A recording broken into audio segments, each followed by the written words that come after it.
नमस्कार दोस्तों, स्वागत है आपका लर्न इंडिया ऑफिशियल में। चलिए आज हम पढ़ेंगे सूफी आंदोलन। सबसे पहले समझते हैं भक्ति आंदोलन ने क्या कहा दोस्तों। भक्ति आंदोलन का कहना था कि हम प्रेम से भगवान से मिलेंगे, लेकिन सूफी आंदोलन का कहना था कि प्रेम से हम खुदा से मिलेंगे। यही कारण है कि सूफी संतों ने तलवार से नहीं बल्कि प्रेम, सेवा, संगीत और इंसानियत से लोगों का दिल जीत। तो आइए इनके परिचय को हम लोग जानते हैं। इनका मूल शब्द क्या होता है, इसमें कुछ शब्द दिया गया है, जैसे कि सूफी शब्द है। तो सूफ मतलब सबसे पहले क्या होता है, तो सूफ का मतलब होता है ऊन। क्या होता है दोस्तों, सूफ मतलब क्या होता है, सूफ मतलब होता है ऊन। माना जाता है ऐसा कि शुरुआती सूफी संत क्या करते थे, ऊनी वस्त्रों का धारण करते थे। इसीलिए इन्हें सूफी कहा गया। दूसरा है सफा। सफा के मित अर्थ होता है, सफा मतलब होता है क्या, पवित्रता। सफा मतलब क्या होता है मित्र, पवित्रता। और तीसरा शब्द है सूफा। तो हम देख रहे हैं कि पहला शब्द था सूफ मतलब कि ऊन, ऊनी कपड़े पहनते थे। दूसरा है सफा, सफा मतलब पवित्रता। और तीसरा है सूफा, सूफा मतलब प्रारंभिक तपस्या जिसे कहते हैं। जैसे कि साधना हो गया, भक्ति हो गया, आध्यात्मिक जीवन में ये लोग जुड़े रहे, तो इन लोग इसको बोलते थे सूफा। अर्थात सरल अर्थ में समझे तो प्रेम, आत्मशुद्धि और सेवा ही सूफी का मूल मंत्र है। ठीक है दोस्तों। और इनका जो संदेश था कि बाहरी कर्मकांड या धार्मिक कट्टरता की जगह हम लोग आंतरिक भक्ति पर हम लोग जोड़ देंगे। इनका ये कहना था। जनता के बीच प्रेम, करुणा और समरसता। समरसता मतलब कि म्यूचुअलाइजेशन, जैसे कि एक दूसरे से मिलकर रहना, यही समरसता होता है। जनता के बीच उन्होंने काफी ज्यादा इन सब चीज का प्रचार किया दोस्तों। आइए भारत में कैसे कैसे प्रसार हो रहा है सूफी धर्म का हम लोग देखते हैं। दिल्ली सल्तनत के काल में भारत में सूफी आंदोलन का विशेष प्रचार हुआ। देखिए दोस्त, कितना बड़ा मैप है दिल्ली सल्तनत का, लगभग साउथ के पीक पॉइंट तक ये पहुंच गया था। तो इन काल में इनका क्या हो गया, प्रसार होना शुरू हुआ। अब सवाल है दोस्तों कि दिल्ली सल्तनत काल में ही सूफी आंदोलन तेजी से क्यों फैला। तो देखिए दोस्तों, जब भारत में दिल्ली सल्तनत की स्थापना हुई तो राजनीतिक रूप से क्या हुआ, बहुत बड़ा बदलाव हुआ। नए शासक आए, नई शासन व्यवस्था आए, समाज में अलग अलग धार्मिक और सांस्कृतिक स्वभाव का उत्पन्न हुआ। इसी दौरान सूफी संतों ने जनता के बीच प्रेम, सेवा और आध्यात्मिकता, उनका आचार विचार, इन सबको एक एक पॉइंट को क्या करते थे, समझते थे वो लोग। ठीक है। तो इन्हीं सब कारणों में, इनसे जुड़े रहने के कारण ये लोग काफी ज्यादा फैलाव कर सके। इसमें पहला है कि इस्लाम के आध्यात्मिक पक्ष का विकास। उस समय देखिए दिल्ली सल्तनत में कौन था, कुतुबुद्दीन ऐबक उसका फाउंडर हुए और इल्तुतमिश हुए। तो ये तो मुस्लिम थे, तो इस्लाम के आध्यात्मिक पक्ष का विकास थोड़ा सा सपोर्ट तो मिला ही होगा। धार्मिक कट्टरता से असंतोष, जैसे कि उस समय जो कुछ जगहों पर धर्म के नाम पर क्या था, बहुत ज्यादा कठोर था, कर्म कांड था, ऊंच नीच दिखाई देती थी। प्रेम और मानवता का भावना, जैसे कि सूफी संत कहते थे अगर ईश्वर से प्रेम करना है तो पहले इंसान से प्रेम करना सीखो। भूखे को भोजन, गरीब को सहायता, और दुखी को सहारा देना ही सच्ची इबादत है, सच्ची पूजा है दोस्तों। भारतीय भक्ति परंपरा का प्रभाव। भारत में पहले से भी बहुत सारे भक्ति परंपरा मौजूद थे, ठीक है, जिसमें ईश्वर के प्रति प्रेम, भक्ति और समर्पण की बात होती थी। लोक भाषाओं और सांस्कृतिक से जुड़ाव। सूफी संतों ने केवल दरबार की भाषा में बात नहीं की, उन्होंने जनमानस, जो लोग समझ सके उस भाषा में उन्होंने गांव-गांव तक और शहर-शहर तक पहुंचा दिया है। आम जनता को सरल आध्यात्मिक मार्ग की आवश्यकता। हर इंसान शांति चाहता है, लेकिन कठिन कर्मकांड और बड़ी-बड़ी धार्मिक बातों को हर कोई क्या करता है, इसको समझ नहीं पाता है। तो हर आदमी चाहता है कि एक जो विकल्प हो, जो टफ लेवल का कर्मकांड हो, उससे शिफ्ट हो जाए। एक रहता है इंसान को मन में। शासक से दूरी और जनता से निकटता। देखिए दोस्तों, सूफी जो संत हुए वो शासक से काफी ज्यादा दूरी बनाकर रहते थे, लेकिन जनता से काफी ज्यादा ये लोग कनेक्ट रहते थे, ठीक है। और जब ऐसा करोगे तो जनता जो होगा वो क्या कहेगा कि ये मेरे अपनेपन है। जनता से आप क्या कीजिएगा, जुड़ पाइएगा दोस्तों। आइए अब इनकी मुख्य विशेषता को देखते हैं। मुख्य विशेषता में है कि ईश्वर से प्रेम, ईश्वर से प्रेम।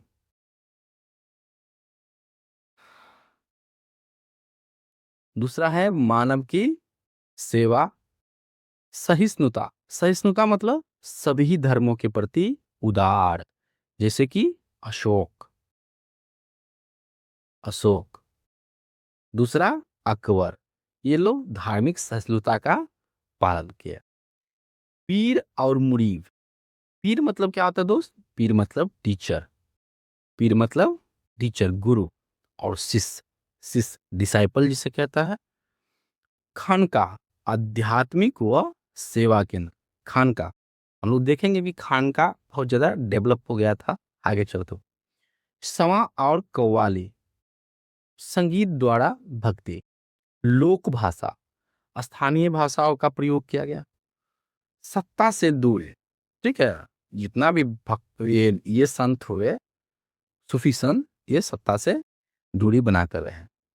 अब प्रमुख शब्दावली को हम लोग देखते हैं। जैसे कि पीर। पीर का मतलब क्या होता है दोस्त? पीर मतलब होता है टीचर। पीर मतलब क्या होता है? सूफी गुरु, टीचर। जैसे गुरु अपने शिष्य को मार्ग दिखाता है, वैसे ही सूफी परंपरा में पीर अपने मुरीद को, मुरीद मतलब अपने शिष्य को आध्यात्मिक रास्ता दिखाता था। दूसरा शब्द है मुरीद। मुरीद का अर्थ क्या होता है दोस्त? शिष्य। मुरीद का अर्थ क्या होता है? शिष्य। तीसरा शब्द है खानका। खानका मतलब सूफी आश्रम और आध्यात्मिक केंद्र था। क्या था? सूफी आश्रम और आध्यात्मिक केंद्र था। जब वहां पर जाते आप, तो वहां पर आपको खाने का व्यवस्था, आपको वहां पर रहने की व्यवस्था, और मतलब कि समाज का सद्भाव, मतलब कि जुड़ावन, जैसे एक दूसरे से, जैसे कैसे हम लोग गोष्ठी करते हैं एक जगह पे आकर के कि 10 आदमी मिल करके कोई बात करना, तो एक समाज को डेवलपमेंट करने का वहां पर एक वातावरण देखा जाता था। नेक्स्ट है सिलसिला। सिलसिला क्या होता है? सूफी परंपरा या ऑर्डर। सूफी परंपरा या ऑर्डर। जैसे कि सिलसिला, जैसे कि दो सिलसिला के एग्जाम्पल्स हम लोग देखते हैं। जैसे कि हो गया चिश्ती सिलसिला, सुराहवर्दी सिलसिला, कादरी सिलसिला और नक्शबंदी सिलसिला, ठीक है दोस्तों। और लास्ट है दरगाह। दरगाह सूफी संत की समाध है, जहां पर सूफी शब्द संत के कब्र हुआ करता था। एग्जाम्पल में समझते हैं, जैसे कि अजमेर में ख्वाजा मुइनुद्दीन चिश्ती का दरगाह काफी ज्यादा प्रसिद्ध है, और यहाँ पर काफी ज्यादा भारतीय और काफी ज्यादा लोग मतलब कि वहां पर जाते हैं। समा। समा का अर्थ क्या होता है? समा मतलब होता है सूफी संगीत शैली। समा मतलब होता है आध्यात्मिक संगीत या ध्यान, सॉरी, आध्यात्मिक संगीत या ध्यान, मतलब कि इसी के माध्यम से, जैसे कि कोई आदमी राम राम करके गॉड से कनेक्ट होता है, तो ये अपना सूफी का जो गीत था, कव्वाली था। अभी भी देखते हैं कि एक गांव भर में जो आते हैं, गांव भर में शहरी एरिया में देखे कि वो गीत गाते हुए रेडी बजा करके मतलब आते हैं। यही हुआ है, इसको ईश्वर से प्रेम प्रकट करने का इनका यही ये मेथड है। कव्वाल क्या था? दूसरा है कव्वाल। कव्वाली है सूफी संगीत का एक शैली है। फना, ईश्वर में आत्म विलय। फना मतलब कि भक्त अपने अहंकार को समाप्त करके, ठीक है, कि ये वो, और खुद को पूरी तरह ईश्वर के प्रति समर्पित हो जाना। ठीक है, जैसे कि धागे और मोती का जुड़ाव होता है। धागा के बिना मोती कहाँ और मोती के बिना धागा कहाँ, तो ठीक उसी प्रकार से पूर्ण समर्पण के साथ में ईश्वर में आत्मविलय आना का अर्थ होता है। जिक्र, जिक्र मतलब ईश्वर का स्मरण।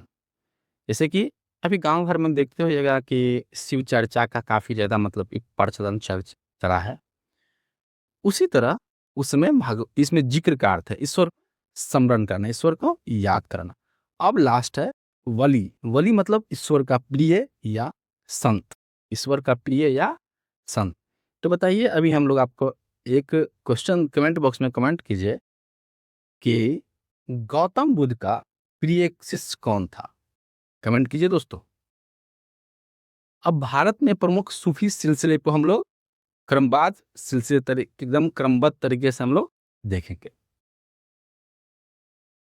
सबसे पहले आते हैं चिश्ती। ठीक है, सबसे पहले आते हैं उस पर चिश्ती सिलसिला पर। चिश्ती सिलसिला, चिश्ती सिलसिला भारत में क्या हुआ, काफी ज्यादा फेमस था। इनकी सबसे विशेषता क्या थी दोस्तों? तो ये प्रेम, सेवा, खनका और संगीत से जुड़े हुए थे। चिश्ती संत आम जनता के बीच में रहते थे। वे गरीबों, दुखियों और जरूरतमंद की जहां तक हो सके सहायता करते थे। सुराहवर्दी, सुराहवर्दी का क्षेत्र किधर रहा है दोस्त? तो सुराहवर्दी का क्षेत्र रहा है मुल्तान, बंगाल। ठीक है, इसका जो क्षेत्र रहा है ये रहा है मुल्तान एवं बंगाल।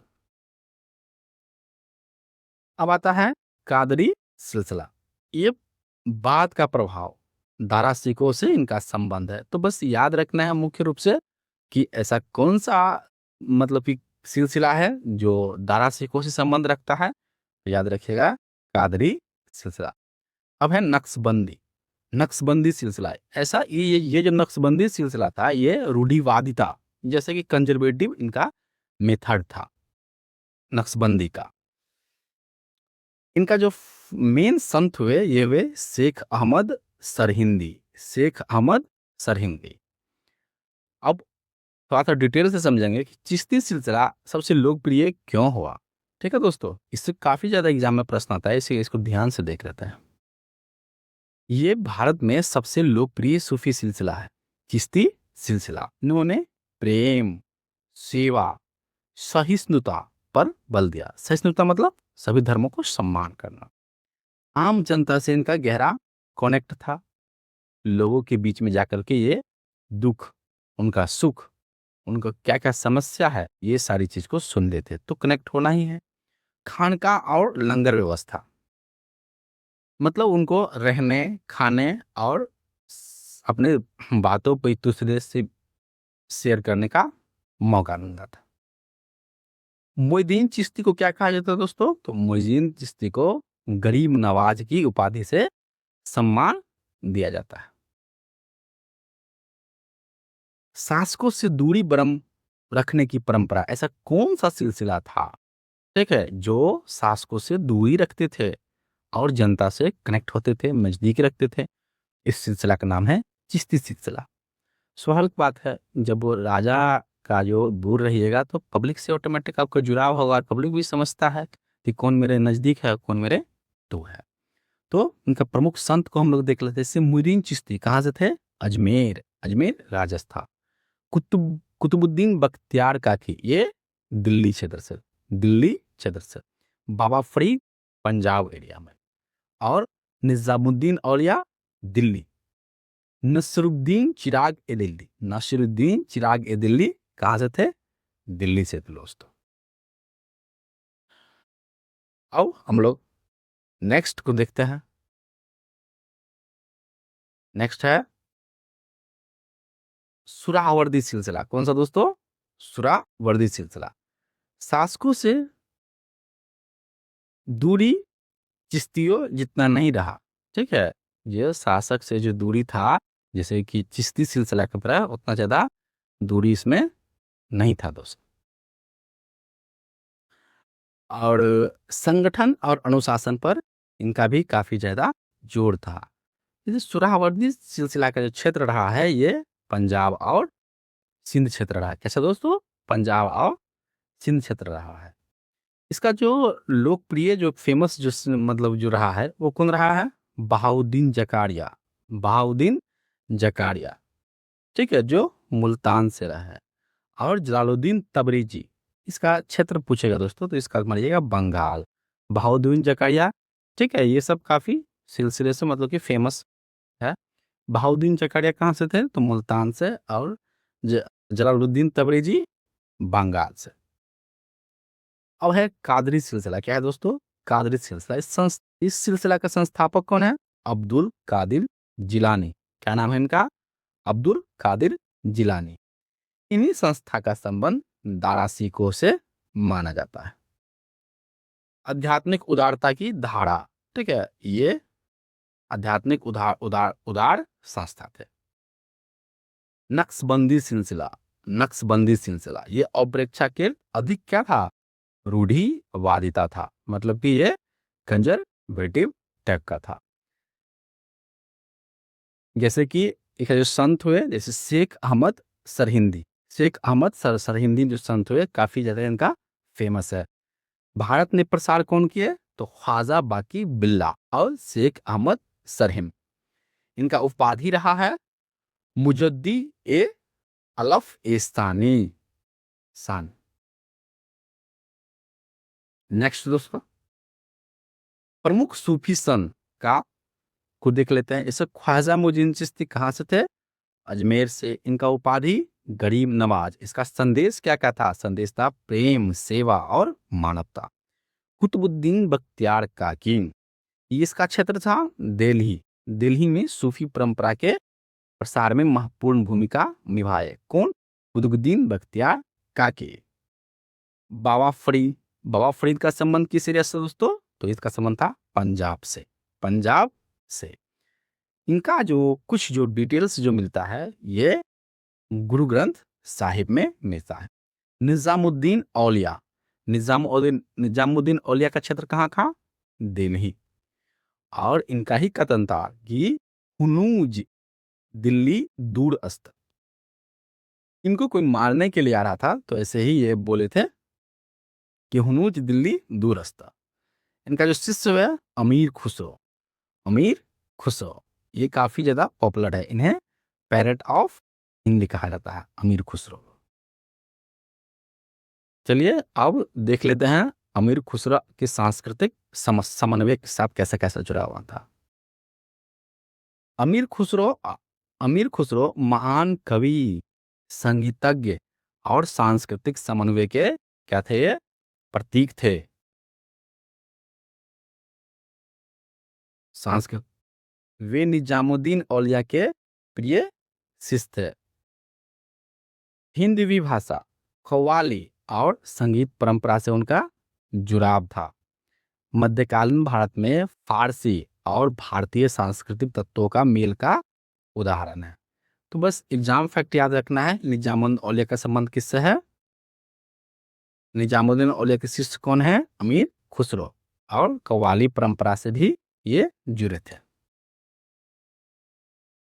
नेक्स्ट, खानका व्यवस्था। खानका क्या थी? सूफी संतों का आध्यात्मिक केंद्र, जहां पे उनको शिक्षा, सेवा, भोजन और आश्रय, सामाजिक समर सत्ता, मतलब एक दूसरे के बीच जुड़ाव होती थी। इन्हें क्या कहा जाता था? खानका। नेक्स्ट, समा कव्वाली और संगीत। सूफी संतों ने संगीत को ईश्वर प्रेम की अभिव्यक्ति माना। समा आध्यात्मिक संगीत और ध्यान। कव्वाली क्या था दोस्तों? सूफी संतों की लोकप्रिय शैली थी कव्वाली। ये कव्वाली गा कर ये अपने भगवान से जुड़ते थे। चिश्ती सिलसिले ने समा और संगीत को विशेष महत्व मिला है दोस्तों। सभी सिलसिले संगीत के समान रूप से स्वीकार नहीं करते थे। तो यह संगीत को ही फॉलो करने वाला सभी सिलसिला नहीं था। कोई जनरल लेवल पे था तो कोई कंजर्वेटिव मेथड्स अपनाते थे।